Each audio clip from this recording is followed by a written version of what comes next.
রথযাত্রার দিন আমার বরের এক বন্ধুর বাড়িতে ছিল রাতের বেলা খাওয়া দাওয়ারের নিমন্ত্রণ।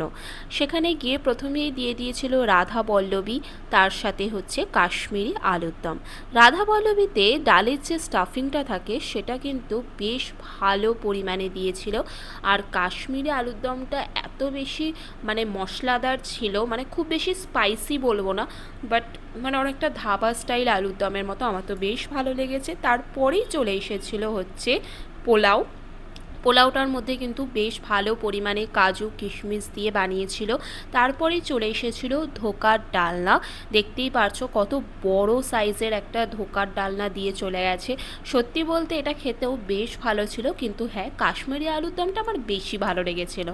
আর তারপরে চলে এসেছিল হচ্ছে বেগুনি।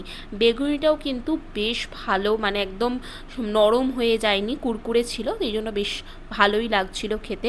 ভিডিওটা ভালো লাগলে সাবস্ক্রাইব করে